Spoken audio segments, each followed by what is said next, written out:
제가 올해 비엔나에 올라오면서 주말에 머물 수 있는 방을 구하게 되었습니다. 아무래도 주일에 새벽같이 올라와서 비엔나 또 린츠 또 잘스부르크 세 군데를 가니까 조금 힘들더라고요. 제가 체력에는 굉장히 나름 자신감을 갖고 있는데 소용없더라고요. 그래서 비엔나에 주말이라도 머물 수 있는 작은 방을 구해야 되겠다 이런 생각이 들어서 제가 또 인터넷 뒤지는데 조금 일가견이 있습니다. 그래서 검색을 한 끝에 작은 방을 펜션에 있는 그런 작은 방을 구했습니다. 45 크바니까 꽤 크죠. 깨끗했습니다. 얼마나 좋은지 바로 계약을 했습니다. 그런데 한 달쯤 지나니까 처음에 방을 보았던 기쁨이 어디로 갔는지 아무리 찾아봐도 없더라고요. 여기는 부엌이 없어서 안 되겠어. 오래 있을 곳은 아니네. 교회도 걸어보니까 조금 멀어. 그래서 다시 또 방을 찾기 시작했습니다. 저의 올해 상반기는 거의 방 찾는 인터넷 검색 시간이었는데, 그러다가 바로 우리 같은 이 거리에 우리가 1번지인데 14번지의 방을 얻었습니다. 방은 좀 작았지만 부엌이 있고 우선 중요한 또 세탁기까지 아주 좋은 상표의 세탁기가 있고 장롱도 있고 또 책상도 있고 뭐 없는 게 없이 그냥 몸만 들어가면 거의 되는, 한번 이제 제가 테스트 중입니다. 이 기쁨이 얼마나 갈까? 2달 갈까?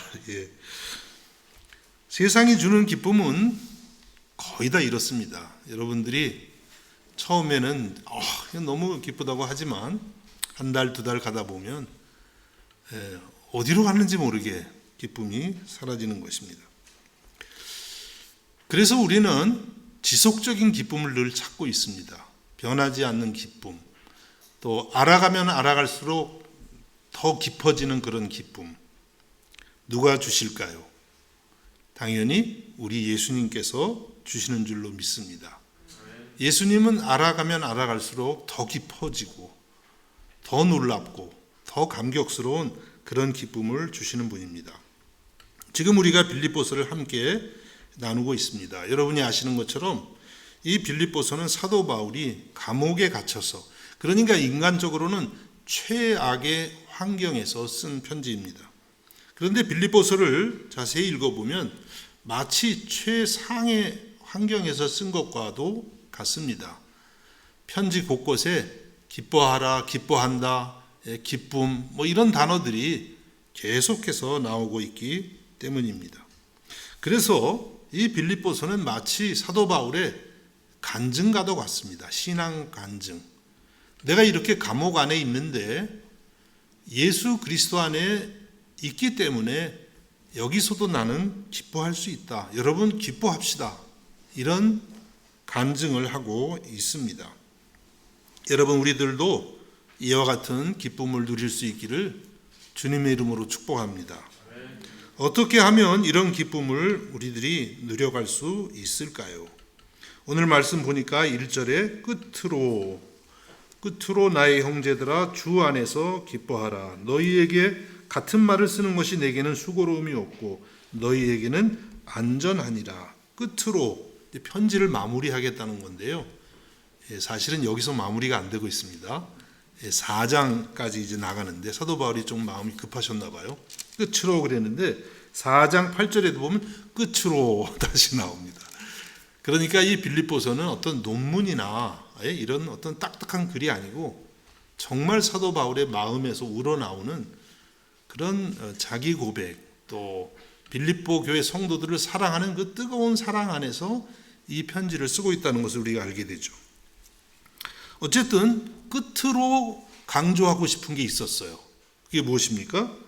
나의 형제들아 주 안에서 기뻐하라. 사도 바울이 편지를 마무리하면서, 아직 마무리는 아니지만 마무리하는 그런 마음에서 이제 권고하는 말씀이 뭐냐면 주님 안에서 기뻐하라 이렇게 말씀했습니다.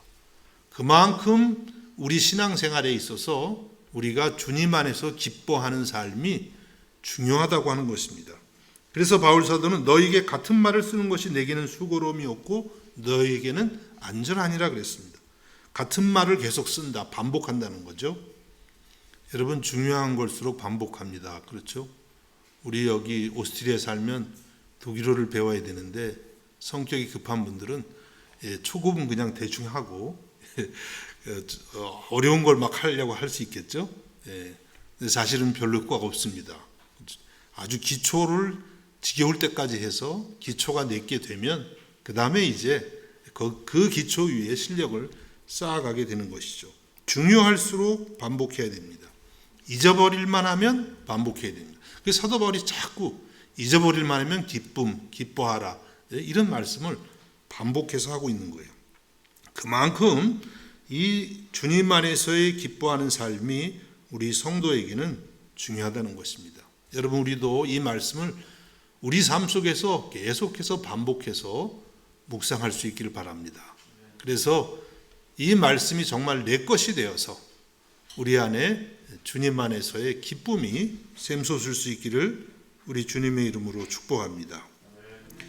그러면 주님 안에서 기뻐한다. 이것은 또 왜 우리가 주님 안에서 기뻐해야 될 것일까요? 되는 것입니까? 그 이유는 무엇보다도 우리가 예수 그리스도의 복음을 받았기 때문입니다. 여러분 우리 교회를 나오면 복음이라는 단어를 정말 많이 듣게 됩니다.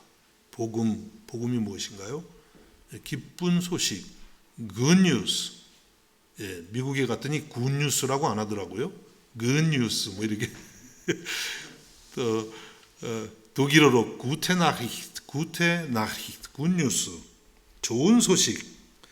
우리가 예수님을 믿었다는 것은 결국은 예수님의 복음을 믿었다는 뜻이에요. 예수님의 복음을 통해서 우리는 예수 그리스도를 알아가게 되는 것입니다. 그런데 이 굿뉴스는 그냥 어떤 일반적인 굿뉴스가 아니라 나와 직접 관련되는 그런 굿뉴스인 것입니다. 여러분 복음이 어떤 것입니까? 우리가 보통 요한복음 3장 16절을 복음 중에 복음이다 이렇게 말씀합니다. 성경이 다 복음입니다. 창세기부터 계시록까지가 다 복음에 관한 말씀인데 그 중에서도 정말 복음 중에 복음을 꼽으라면 여러분이 너무나도 잘 아시는 요한복음 3장 16절이에요. 그래서 요한복음 3장 16절을 잘 알면 사실 성경을 다 아는 것하고 비슷할 수도 있어요. 그만큼 소중한 말씀이에요. 요한복음 3장 16절 아시죠? 하나님이 세상을 이처럼 사랑하사 독생자를 주셨으니 이는 그를 믿는 자마다 멸망하지 않고 영생을 얻게 하려 하심이라. 얼마나 귀하고 놀라운 말씀인지 모릅니다. 하나님이 세상을 이처럼 사랑했다. 그 세상에다가 여러분의 이름을 넣어서 읽으셔야죠. 그렇죠? 하나님이 그래 세상을 딴 사람들을 아니고 나를 남기를 하나님이 제 이름이 남기입니다. 하나님이 남기를 사랑하셨다. 사실 여기서 이제 다 끝난 거예요. 너무 놀라운 얘기죠. 천지를 만드신 하나님께서 나를 인격적으로 사랑하신다. 그 사랑이 너무 크기 때문에 우리가 잘 모를 뿐이지 이것을 가만히 묵상해 보면 우리의 온 몸에 전율이 일어나는 사건이에요. 하나님이 나를 여러분 조금 힘있고 권세 있는 사람이 나를 개인적으로 괜히 그냥 사랑한다 그래도 굉장히 놀라울 텐데 천지를 지으신 하나님, 이 온 우주의 왕이 되시는 하나님께서 나를 개인적으로 알고 사랑하신다. 기절할 일이죠. 기절하셨습니까 여러분? 하나님의 놀라운 사랑, 정말 온몸에 전율이 일어날 수밖에 없는 것입니다. 얼마나 사랑하셨냐면 독생자를 주셨으니 하나밖에 없는 하나님의 아들을 우리를 구원하기 위해서 십자가에 내어주시기까지 하셨다. 얼마나 놀라운 사랑입니다. 사랑입니까? 또 이는 그를 믿는 자마다 멸망하지 않고 영생을 얻게 하려 하십니다. 예수님을 믿기만 하면 우리 죄로 인해서 결코 멸망하지 않고 영원한 생명을 얻는다고 말씀하고 있습니다.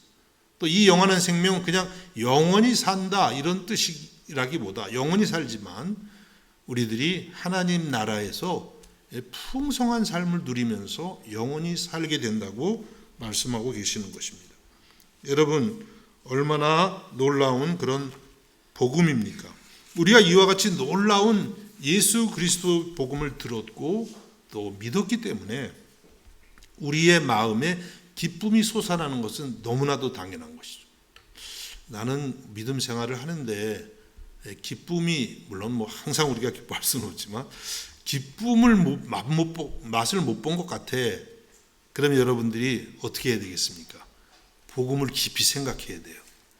정말 하나님의 사랑이 내 마음에 들어올 때까지 그렇게 생각하게 되면 우리 안에 기쁨이 들어오게 되는 줄로 믿습니다. 그때 우리의 마음에 기쁨이 생기고 우리의 얼굴에 기쁨이 생겨서 사람들이 볼 때 저 사람을 보니까 예수 믿는 게 정말 좋은 일이네. 정말 저 사람 무슨 기쁜 소식이 있는 것 같아. 근데 반대로 우리가 인상 팍 쓰면서 요즘에는 또 코로나 때문에 인상이 자꾸 써지죠. 그러고 다니면 예수 믿어도 뭐 별거 없네. 다 다른 사람하고 똑같이 그냥 우울한 상황 속에 살고 있네. 이렇게 되면 복음이 안전해지죠. 여러분, 예수님의 복음 때문에 항상 기뻐할 수 있기를 주님의 이름으로 축복합니다. 이렇게 말씀을 하면서 사도 바울은 2절에는 우리가 주의해야 될 것을 말씀하세요. 이렇게 우리가 복음의 기쁨을 얻었는데 이제 이것을 잘 지켜내려면 삼갈 것이 있다. 주의할 것이 있다. 이렇게 말씀합니다. 2절입니다. 개들을 죄송합니다. 개들을 삼가고 행악하는 자들을 삼가고 몸을 상해하는 일을 삼가라. 삼가고 삼가라. 주의하고 주의하라. 경계하고 경계하라. 이렇게 말씀하고 있습니다. 여기서 개들은 누구냐면 유대의 율법주의자들입니다. 유대교였다가 예수님을 믿기는 했는데 아직까지 유대교적인 율법주의에 빠져 있는 사람들을 의미하고 있습니다. 그 사람들을 사도 바울이 개들 이렇게 말했습니다. 요즘은 강아지들의 전성시대죠. 그렇죠? 얼마나 그 사랑을 받고 있는지 모릅니다. 그런데 예수님 당시의 개는요, 주로 야생 개였대요. 이렇게 그냥 막 돌아다니는. 그래서 사람을 물기도 하고 또 이런 남의 집에 들어가서 여러 가지 뭐 짐승이나 이런 뭐 농작물들도 해치기도 했다. 그래서 이 개 같다 이러면은요, 그 시대는 아주 이게 큰 욕이었다 그럽니다. 그런데 당시 유대인들이 이방인들을 부를 때 개라고 칭하기도 했어요. 얼마나 무시했어요. 근데 사도 바울이 역으로 예수 믿는 이방인이 개가 아니라 니네가 개다 이렇게 역으로 지금 과격하게 비판을 하고 있습니다. 왜 이렇게까지 사도 바울이 율법주의자들을 과격하게 비판했을까요? 그것은 다름이 아니라 예수님의 십자가의 복음을 지켜내기 위함이었습니다. 사도 바울이 전한 복음은 우리의 구원을 위해서 예수님 한 분으로 충분하다. 예수님이 십자가에서 우리 모든 죄값을 다 지불하셔서 우리는 예수님 한 분만으로 우리의 모든 죄를 사함받고 영원한 생명을 얻는다고 그렇게 전했습니다. 그런데 유대교의 율법주의자들은 이 복음에다가 인간의 공로를 덕지덕지 갖다가 붙여놨던 것입니다. 만일에 사도 바울이 이렇게 과격하게 말하지 않고 그래 그냥 예수 믿고 뭐 할례도 받고 절기도 지켜 뭐 괜찮아라고 했다면 어떻게 됐을까요? 아마도 우리 기독교는요, 유대교의 한 종파로 전락했든지 아니면 아예 기독교가 없어졌을지도 모르는 것입니다. 그래서 사도 바울은 오직 예수, 오직 은혜, 오직 믿음을 강조하면서 복음을 지켰던 것입니다. 갈라디아서 1장 8절에서도 사도 바울이 이렇게 말씀합니다. 그러나 우리나 혹은 하늘로부터 온 천사라도 우리가 너에게 전한 복음 외에 다른 복음을 전하면 저주를 받을지어다.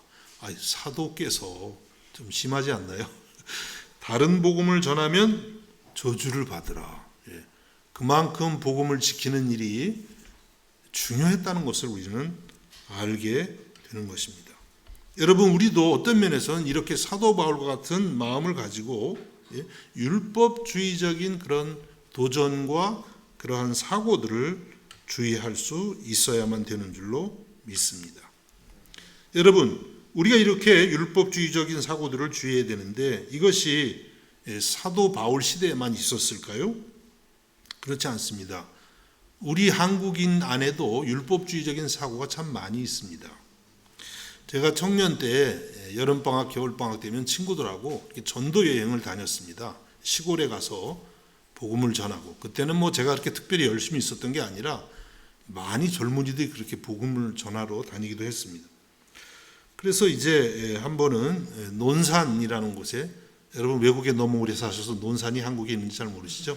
논산이라는 데가 있습니다. 충남인가요? 하여튼 논산 지역에 가서 복음을 전하는데 아무래도 시골이니까 그 당시에도 이렇게 할머니들이 많이 나오시더라고요. 그래서 가져간 전도지를 갖고 할머니 예수님 믿으세요. 믿으시면 모든 죄를 용서받고 하나님께서 할머니에게 천국을 선물로 주세요. 그러면 할머니들이 어떤 답변을 많이 하셨었냐면 염치가 있지. 어떻게 내가 그냥 예수 믿는다고 금방 천국을 얻어. 나는 그렇게는 못해. 이런 염치가 있지. 이런 말씀들을 참 많이 하셔서 제가 그때 어린 마음에 이거 어떻게 전도를 해야 되나 이런 고민을 한 적이 있었습니다. 여러분, 우리 민족은요 염치가 있는 민족입니다. 좋은 것이죠, 염치가 있다는 거. 그런데 예수님을 믿을 때는요 이게 문제가 될 수 있어요. 예수님이 십자가에서 이루신 공로를 염치가 너무 많다 보니까 이 선물로, 은혜로 잘 받지를 못해요. 그래서 뭔가 해야 된다고, 구원을 얻기 위해서 뭐가 해야 된다고 생각하는 것이죠. 여러분이 예수님을 처음에 구주로 믿을 때는 염치가 없으시기를 바랍니다. 안 좋은가요? 그런데 예수님을 믿은 다음에는 염치가 있어야죠. 예수님이 십자가에서 날 위해서 죽으셨는데 염치가 있지. 그냥 주님을 위해서 아무것도 안 한다면 그건 안 되는 거죠. 그래서 우리는 예수님을 믿고 이 천국의 선물을 받을 때는 염치가 없어야 돼요. 아멘, 할렐루야, 예수님 다 이루셨습니다. 그래야만 내 안에 기쁨이 오는 거예요. 내가 한 건 아무것도 없지만 하나님이 선물로 주셨기 때문에 선물 받으면 기쁘잖아요. 그런 기쁨이 있기를 주님의 이름으로 축복합니다. 또 이단들 역시도 우리 안에 있는 이 복음의 기쁨을 뺏어갑니다. 여러분, 이단이 많잖아요. 여러 이단들이 있는데 다 살펴보면 한결같은 게 있습니다. 그들은 전부 율법주의자라는 거예요. 말은 예수님을 믿는다 그러지만요, 여러 가지 다른 것들을 거기에다 붙이고 있어요. 예를 들어서 우리 교단에 꼭 나와야 된다. 교단이 붙어간 거죠. 아니면은 우리 어떤 교주가 가르치는 그 성경 해석이 절대적이다. 그게 하나 또 더 붙는 거죠. 또 어떤 데 가면은요, 신앙의 등급이 있습니다. 길거리에서 이렇게 오래 서 있으면은 영적인 등급이 올라가요. 그게 올라가야 어느 날 구원에 이릅니다. 그것도 율법이죠. 모든 이단들이 결국은 율법주의인 것을 우리는 알게 됩니다. 바로 이러한 종교적인 행위들, 이런 것들은 예수님의 십자가의 공로를 헛되게 만드는 것이에요. 예수님의 십자가의 은혜를 희석시키는 그런 일이 되는 것입니다. 여러분, 이와 같은 모든 율법주의들을 잘 분별하시면서 예수 그리스도의 복음이 주는 그 순수한 기쁨을 지켜낼 수 있기를 주님의 이름으로 축복합니다. 이제 3절에서 9절까지는 한꺼번에 이제 길게 보죠. 목사님 이제 2절 하면 언제 9절까지? 그렇지는 않습니다. 3절에서 9절까지는 이러한 복음의 기쁨을 빼앗아가는 율법주의적 사고를 이기는 적극적인 방법을 말씀하고 있어요. 앞에서 삼가라 삼가라 삼가라, 이것은 좀 소극적인 방법이죠. 주의하는 것이니까. 그런데 이것은 적극적으로 복음의 기쁨을 누리는 삶을 우리에게 가르치고 있습니다. 3절입니다. 하나님의 성령으로 봉사하며 그리스도 예수로 자랑하고 육체를 신뢰하지 아니하는 우리가 곧 할례파라. 이제 우리 예수님을 믿은 우리는 하나님의 성령으로 봉사하라 말씀합니다. 여기서 봉사라는 것은 제가 이렇게 영어 성경이나 이런 데를 찾아보니까 예배하라 이렇게 되어 있더라고요. 그러니까 하나님의 성령으로 예배함으로써 우리는 기쁨을 지킬 수 있다는 거예요. 그럼 하나님의 성령으로 또 예배드리라는 뜻은 무엇일까요? 그것은 우리가 이렇게 하나님 앞에 나올 때 하나님, 나는 하나님께 예배할 자격이 없는 사람입니다.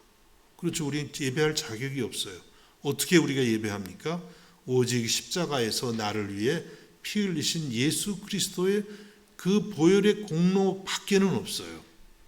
우리의 의를 가지고 나오면은요, 하나님이 우리 예배를 받지를 않으십니다. 그래서 하나님, 나는 의가 없습니다. 죄인입니다. 오직 예수의 보혈을 의지합니다. 성령으로 나를 충만케 해주셔서 주님을 바르게 예배하게 하옵소서. 이렇게 우리가 나와야 됩니다. 그때 하나님이 우리 예배를 받으시고 그러한 심령의 은혜를 주시는 거예요. 그렇지 않으면 우리가 예배 드리고 나서도 마음이 기쁨이 없어요. 은혜가 없습니다. 그래서 여러분들이 모든 예배 중에 오직 예수의 보혈로 성령으로 나올 수 있기를 간절히 바랍니다. 그리고 그리스도 예수로 자랑하라 그랬어요. 율법주의자들은 할례 받은 것을 자랑하고 절기 지키는 걸 자랑하고 율법의 모든 조항들을 지키는 것을 자랑했습니다. 그러나 바울 사도께서는 그리스도 예수로 자랑하라 이렇게 말씀합니다. 사실 우리는 늘 자랑하고 싶어 하죠. 여러분은 어떠세요? 저는 자랑하지 않는 그런 분들 보면 참 부럽더라고요. 왜냐하면 제가 자랑을 너무 좋아하거든요. 저는 자랑할 게 하나 있으면 숨긴다고 하면서 열흘만 지나면 다 나옵니다. 그래서 얼마나 그냥 자랑하고 싶어서 못 견디는지 아마 여러분은 안 그러실 거예요. 그런데 이런 것들 주의하라는 거예요. 우리는 그런 인간적인 나의 어떤 훌륭한 점, 도덕적인 모습, 내가 자랑할 것들, 이런 것들을 자랑하지 말고 항상 예수님을 자랑하라 이렇게 말씀하고 있어요. 또 사실 생각해 보면 내가 자랑할 만한 어떤 것들도 가만히 생각해 보면 결국은 다 우리 주님이 주신 것 아닙니까? 그렇죠. 다 우리 예수님께서 우리에게 허락하셔서 갖게 된 거예요. 그래서 예수님을 자랑해야 되는 것입니다. 그때에 우리 안에 주님이 주시는 기쁨이 생깁니다. 나를 자랑하면요, 예수님이 사라져요, 마음에서. 그건 여러분 다 경험하실 거예요. 한참 나를 자랑하는데 뒤돌아서니까 마음이 썰렁해. 예수님이 어디로 가버린 거예요. 예수님이 내 마음에서 사라진 것 같은. 우리는 주님을 자랑함으로써 이렇게 우리 안에 주님이 주시는 기쁨이 늘 충만하기를 바라는 것입니다. 그리고 4절에서 6절은 이제 버릴 것은 버리고 주님을 더 얻어가라 이렇게 말씀. 주님을 더 알아가고 주님을 더 얻어가라고 말씀합니다. 4절과 6절이 좀 긴데요. 읽어봅니다. 그러나 나도 육체를 신뢰할 만하며 만일 누구든지 다른 이가 육체를 신뢰할 것이 있는 줄로 생각하면 나는 더욱 그러하리니 나는 8일 만에 할례를 받고 이스라엘 족속이요 베냐민 지파요 히브리인 중에 히브리인이요 율법으로는 바리새인이요 열심으로는 교회를 박해하고 율법의 의로는 흠이 없는 자라. 사도 바울이 그 당시 유대교 율법자애들이 이제 교회에 들어와서 율법을 지키는 걸 자랑하고 또 성도들에게 할례를 받아야 된다, 율법을 지켜야 된다, 막 이렇게 해서 교회가 이제 어지러워졌어요. 그래서 사도 바울이 그들을 향해서 뭐라고 하냐면 나도 인간적인 것을 자랑하자면 그들보다도 더 많다고 그렇게 말한 거예요. 그래서 8일 만에 할례를 받고 태어날 때부터 유대인이었다는 거죠. 또 이스라엘 족속이고 선민, 베냐민 지파. 베냐민 지파가 바울 사도의 의미는 12지파 중에 그래도 난 괜찮은 지파 출신이야. 뭐 이런 뜻이 있는 것 같아요. 베냐민 지파요, 히브리인 중에 히브리인이요. 히브리인 중에서도 정말 자기는 아주 정통파의 히브리인이다. 율법으로는 바리새인이요. 바리새인 하면 율법에 목숨을 거는 사람들이었거든요. 자기가 거기 속했다는 거예요. 또 얼마나 율법에 열심이었는지 열심으로는 교회를 박해하고 율법의 의로는 흠이 없다 그랬어요. 얼마나 사도 바울이 율법을 따라 성실하게 살았는지를 알 수 있어요. 인간적으로 보면 정말 탁월한 게 많은 사람이 사도 바울이었다는 거예요. 그런데 바울 사도는 7절과 8절에서 다시 이렇게 고백을 하고 있습니다. 그러나 무엇이든지 내게 유익하던 것을 내가 그리스도를 위하여 다 해로 여길 뿐더러 또한 모든 것을 해로 여김은 내 주 그리스도 예수를 아는 지식이 가장 고상하기 때문이라. 내가 그를 위하여 모든 것을 잃어버리고 배설물로 여김은 그리스도를 얻고. 사도 바울은 자기가 그동안에 자랑했던 그런 모든 것들이 예수님을 믿는데 해가 됐대요. 그래서 그것들을 그냥 다 배설물처럼, 배설물이 뭔지 굳이 설명 안 해도 아시겠죠. 다 배설물처럼 그렇게 여겼다고 말씀하고 있습니다. 여러분 실제 그렇더라고요. 인간적으로 훌륭한 분들이 예수님을 믿는 게 쉬울까요? 어려울까요? 어려울 때가 많더라고요. 도덕적으로 아주 훌륭하게 사는 사람들은요, 예수님 믿으라 그러면 아니 뭐 교회 다니는 사람들 보니까 나보다 못한데 내가 왜 예수를 믿어? 난 너무 성실하게 살고 뭐 이렇게 용서받을 죄도 없어. 얼마나 성실하게 살고 바르게 사는지. 그래서요, 그런 훌륭한 점이 오히려 예수님을 믿는데 방해가 되는 경우를 많이 보았어요. 때로는 오히려 말이죠, 그냥 막 방탕하게 사는 사람들이 어쩌다가 그냥 예수 믿게 되면 또 금방 믿고 뭐 간증하고 그런 경우가 참 많이 있죠. 여러분 우리 성도도 마찬가지입니다. 나는 참 훌륭해, 나는 의로와 이런 생각이 우리를 지배하면은요, 예수님을 알아가기가 어려워져요. 점점. 근데 우리가 예수님을 믿다 보면은 그렇게 변화돼요. 나 예수님 믿고 참 괜찮은 사람이 됐네. 근데 사실 본질은 죄인인데, 그렇죠. 형편은 죄인이 우리의 본질이에요. 그런데 예수 믿다 보면 그냥 내 자신이 의로워진 것 같은 착각에 빠집니다. 특히 이 앞에 서는 사람, 저 같은 사람은 그런 착각에 매주 빠져요. 잘못하면.